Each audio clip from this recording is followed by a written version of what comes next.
ലഹരിയുടെ അടിമത്വത്തിൽ നിന്ന് നമുക്ക് പുറത്തു വരുവാനായി കഴിയുകയുള്ളൂ. എന്തുകൊണ്ടാണ് ഇതിന് അടിമയായെന്ന് ചോദിച്ചാൽ ലക്ഷ്യം തെറ്റുക എന്നുള്ളതാണ്. പുരാതന കാലങ്ങളിൽ രാജാക്കന്മാർ അമ്പെയ്ത്തു മത്സരങ്ങൾ നടത്തുമ്പോൾ വഴിതെറ്റിപ്പോകുന്ന അമ്പിനെ നോക്കി അവർ വിളിച്ചു പറയും, അമാക്ഷിയ, അത് വഴിതെറ്റിപ്പോയി.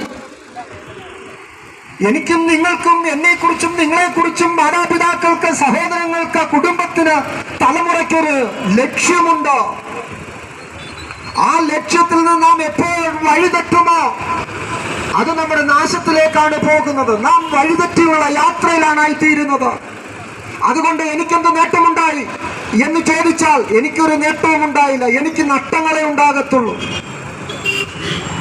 ഈ ലഹരിക്ക് അടിമയായി നിമിത്തം എന്റെ വായിൽ പുണ്ണുകളുണ്ടായി, നാക്കൊരു മാംസകഷ്ണം പോലെയായി. നിങ്ങളുടെ നാവുകളിൽ രസകുമളങ്ങളുണ്ടോ? എന്റെ നാവ് പരിശോധിച്ചാൽ രസകുമളങ്ങളില്ല, അതൊക്കെയും അഴുകിപ്പോയി. എന്തുകൊണ്ട് അഴുകിപ്പോയി എന്ന് ചോദിച്ചാൽ നിരന്തരം ലഹരി ഉപയോഗിച്ചതിന്റെ പശ്ചാത്തലത്തിൽ എന്റെ നാവിന്റെ രസകുമളങ്ങൾ, തൊലികൾ ഉൾപ്പെടെ ദ്രവിച്ചു പോകുവാനിടയായി, അഴുകിപ്പോകുവാനിടയായി. മാസങ്ങളോളം ആഹാരം കഴിക്കാതെ പച്ചക്കറികളും ചോറും ജ്യൂസ് അടിച്ച് അണ്ണാക്കിലേക്ക് ഒഴിച്ചാണ് ഏകദേശം 1 മാസത്തോളം ഞാൻ ജീവിച്ചത്. അത്രമാത്രം എൻ്റെ ശരീരത്തിൽ അതിൻ്റെ സൈഡ് എഫക്റ്റുകൾ എന്നെ കീഴടക്കുവാനിടയായി. ചില വർഷങ്ങൾക്കപ്പുറം കോഴിക്കോട് മെഡിക്കൽ കോളേജിൽ എൻ്റെ കവിളിൽ ഒരു പാട് വന്നത് കണ്ടിട്ട് ഡോക്ടർമാർ എത്രയും പെട്ടെന്ന് ENTയിൽ അഡ്മിറ്റ് ആകാൻ പറഞ്ഞു. അഡ്മിറ്റ് ആകുമ്പോൾ അവർ പറഞ്ഞു, ഞങ്ങൾ ബയോപ്സിക്ക് കട്ട് ചെയ്യുകയാണ്.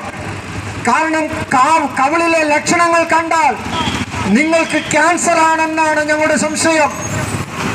നിങ്ങളുടെ അത്രമാത്രം ക്യാൻസർ വർദ്ധിച്ചിരിക്കുകയാണ്.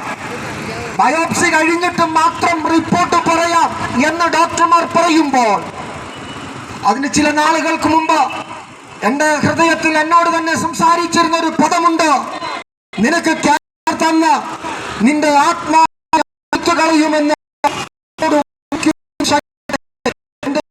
അനുഭവിച്ചറിയാൻ